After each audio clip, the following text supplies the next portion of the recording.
Welcome back to Home Driving, everyone. Some spoilers ahead, so be forewarned. Wes Craven. Before A Nightmare on Elm Street's Freddy Krueger and the Scream franchise assorted ghost faces, he blessed us with Ernest Borgnine whipping the ever-loving crap out of children. This is Deadly Blessing.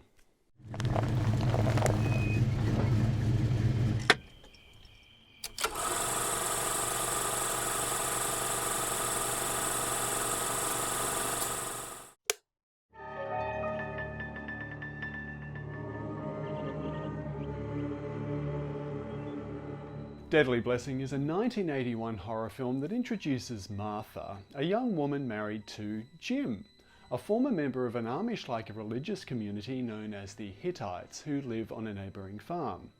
When Jim is killed in an accident, Martha's friends Vicky and Lana arrive to console her, when a series of murders begins to occur within the religious community. Soon Martha and her friends find themselves entangled in a mystery that may or may not be the work of something supernatural. Screenwriter Glenn Bennis began working on the script after reading a National Geographic article about the Amish, feeling that an isolated religious community with little reliance on technology would be a perfect setting for a horror film. Bennis and co-writer Matthew Barr worked on the script for several years, taking inspiration from films such as Carrie and other horror films from the 1970s. Initially, they did have trouble finding a studio that would take interest in it. However, producers Peter Gruber and John Peters from Polygram Pictures saw promise in the script, hiring Wes Craven, who had recently directed the successful made-for-TV film Stranger in Our House, also co-written by Glenn Bennis a couple of years prior. Wes Craven liked the story, yet did insist on revising the screenplay, redrafting much of it himself and ultimately sharing a writing credit with Barr and Bennis before moving on to casting. Wes Craven had made a name for himself with the low-budget horror films The Hills Have Eyes and Last House on the Left, and would now find himself working with a slightly larger budget and some more iconic names in Hollywood. Veteran actor Ernest Borgnine, who at this point enjoyed a 3-decade career, appearing in films such as The Dirty Dozen and The Poseidon Adventure, was cast as Uzziah, the Hittite leader who rules his community with an iron fist. And who better than Ernest Borgnine to pull that off? Maren Jensen, recognisable for her role as Athena in the 1978 film and TV series Battlestar Galactica, was cast in the lead role of Martha, while Susan Buckner, who was most memorable for her role as Patty Simcox in Grease, was cast as her friend Vicky. Deadly Blessing would also be the first major role for actress Sharon Stone, who plays Lana. Sharon Stone had left a modelling career to pursue acting, and producer Peter Gruber insisted that Wes Craven cast her in the film after seeing her brief appearance in the Woody Allen film Stardust Memories. The cast also includes Lisa Hartman and Lois Nettleton as Martha's anti-Hittite neighbours, Louisa and Faith. Michael Berryman, who also appeared in Wes Craven's The Hills Have Eyes, and Jeff East, who many would recognise as a young Clark Kent in Richard Donner's Superman. Deadly Blessing was filmed over 30 days on a budget of $2.5 million, which, while still small by early 80s standards, was a fairly big budget for the relatively new director, whose previous works had been pretty low-cost productions by this point. The film was primarily shot in an actual farmhouse in Waxahachie, Texas, with interior sets shot in Dallas, about an hour away from location shooting. Later pickup shots, including the studio-added ending, were shot in Los Angeles. Being a relatively newcomer to Hollywood, Wes Craven faced some interesting challenges on set, yet declares he did find the overall experience working with his cast and crew relatively harmonious. For the most part. He was initially nervous about working with actor Ernest Borgnine, being such an imposing presence on set, but the veteran actor quickly put the director's mind at ease, apparently being very accommodating and humble to work with. However, newcomer Sharon Stone seemed to have already decided that Hollywood was hers, taking her craft very seriously with an acting coach on set at all times, often demanding Wes Craven give her more guidance when she felt his direction was a bit too vague. Wes Craven did declare that there was an unusual tone on location, with some trivial occurrences, including equipment breakdowns due to some very cold temperatures, to the utterly tragic, as one night during filming the crew witnessed a helicopter crash in a nearby field, killing all on board. On the Blu-ray commentary, Wes Craven also mentions that while filming in Dallas, news of John Lennon's murder began to circulate, where some of the locally hired crew apparently applauded the announcement, much to the director's disgust, who understandably felt compelled to walk off set for a while.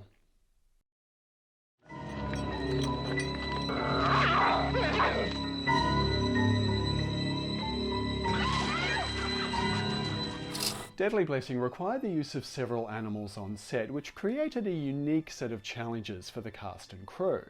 In a scene where Ernest Borgnine and actress Colleen Riley were being pulled by a horse-drawn carriage, the horse, being unused to towing coaches, became startled and sped off, crashing and demolishing the vehicle with the actors inside.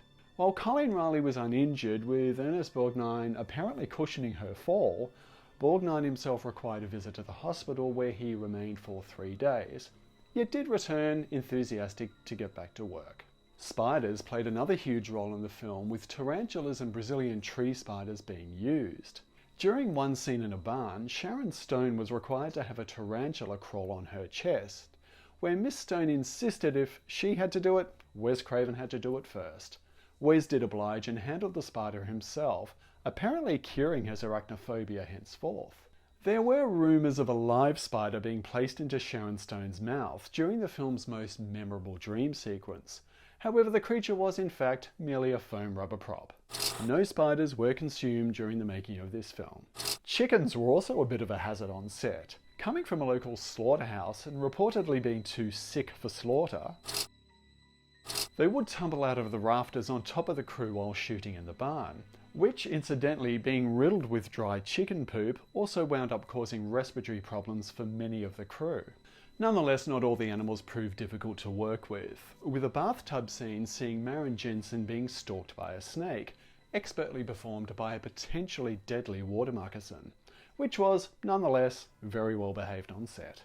And if this scene looks familiar, you would be right, since Wes Craven crafted an identical setup for his now iconic Nightmare on Elm Street, with his leading lady being stalked by something far more sinister. Wes Craven also pays homage to one of his earlier works in this film. The cinema where Vicky and John meet is showing the movie Summer of Fear, which is the alternate title of Craven's aforementioned TV movie Stranger in Our House, also co-starring actor Jeff East. Incubus! The Incubus. Incubus. The Incubus. Incubus. What's an incubus? Throughout the film, several female characters are referred to what is known as an incubus, which by definition refers to a male mythological creature that attempts to seduce sleeping women. Giggity! However, the correct term for the female equivalent is in fact a succubus, which, you guessed it, attempts to seduce a sleeping male. I think I have a new nickname for my wife. The threat of the often mentioned incubus appears to overshadow the Hittite community, believing it to be responsible for the recent murders. And while not revealing the actual conclusion to the mystery, Deadly Blessing does include an epilogue featuring the incubus in question. Originally, the film concluded with Martha dealing with the true antagonist responsible and returning to a peaceful life. However, in the wake of shock endings in the vein of Friday the 13th and Carrie, the studio demanded a far more intense finale. Therefore, a new ending involving a creature dragging Martha to hell was quickly shoehorned in, quickly shot in Los Angeles with creature effects by Don Post Studios, and some clever reversal of footage. The final shot itself looks quite effective. Nonetheless, the new ending was polarising at the time, with Wes Craven declaring he was actually embarrassed by it. Yet it seems to have found its fan base over the years. Alas, I'm not really one of them. Acclaimed musical composer James Horner provides the music for Deadly Blessing, which almost has a very Omen-type feel to it. The music is atmospheric and suits the tone of the film very well. The film's soundtrack was finally released in early 2023 by Intrada Records, containing 25 tracks, and is available on their website. James Horner would of course go on to compose the score for a number of major films, including Braveheart, Titanic and Avatar, winning numerous awards before tragically passing away in an aviation accident in 2015. In the rolling hills of eastern Pennsylvania, in this quiet community of simple farmers, untouched by time, a gruesome secret has been protected for generations.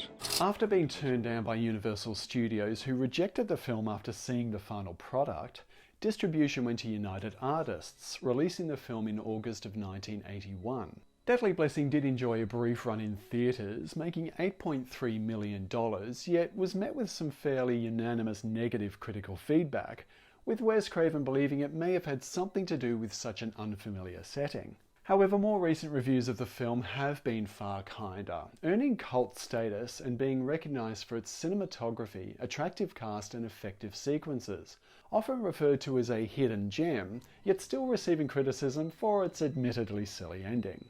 Deadly Blessing currently has at least 2 definitive releases.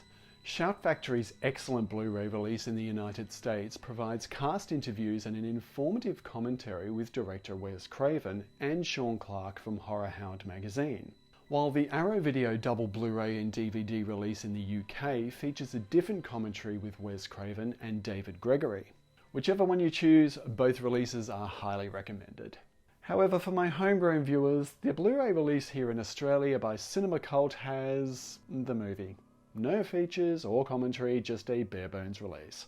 But if it's the film you want, then that's what you get. Deadly Blessing is available for streaming for free on Plex and available through Apple TV to rent or buy, and also available for rent through Amazon. Ernest Borgnine actually received a Razzie nomination for Worst Supporting Actor for Deadly Blessing. May you be damned in hell.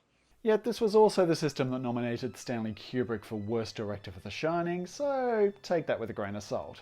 I mean, granted, Ernest Borgnine is a little over the top, but he's still so much fun to watch. Nonetheless, he would go on to enjoy a nearly 6-decade career, including co-starring in Donald P. Bellisario's TV series Airwolf, as well as playing himself in an episode of The Simpsons and lending his voice as Mermaid Man in the children's animated TV series SpongeBob SquarePants. Ernest Borgnine sadly passed away in July of 2012 from kidney failure. He was 95 years old. Maren Jensen was in a relationship with singer-songwriter Don Henley, even appearing in the music video Not Enough Love in This World, and providing backup vocals for Johnny Can't Read. Jensen's career was unfortunately cut short after contracting Epstein-Barr syndrome, and while she did make a full recovery, she didn't make a return to show business. Susan Buckner also left Hollywood after this film, but did appear uncredited as a news reporter in Police Academy 6: City Under Siege, while actor Michael Berryman continues to appear in films and is often seen at film conventions. Lois Nettleton went on to have minor roles in TV, receiving an Emmy nomination for her guest appearance in The Golden Girls before passing away from lung cancer in 2008. While Lisa Hartman would go on to play C.G. Dunn and Kathy Geary in the TV soap Knots Landing. Actress Sharon Stone became actress Sharon Stone. What more do you want to know? Actor Douglas Barr, who played Jim, would notably go on to play Howie Munson in the TV series The Fall Guy, before going on to direct a number of television movies throughout his career. Wes Craven would of course go on to give birth to iconic screen horror villain Freddy Krueger in A Nightmare on Elm Street, also directing several movies including the first 4 entries to the meta-horror Scream series. Wes Craven sadly passed away in August 2015 after a 3-year battle with brain cancer.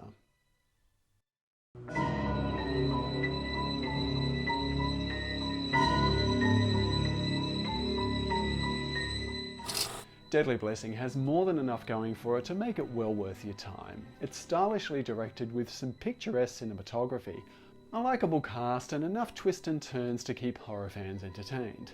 It's interesting to watch this film knowing what Wes Craven would go on to accomplish in the future, and one can certainly see his early talent on display in this film. Deadly Blessing is one of those movies that slipped under the radar but is now enjoying the resurgence it deserves.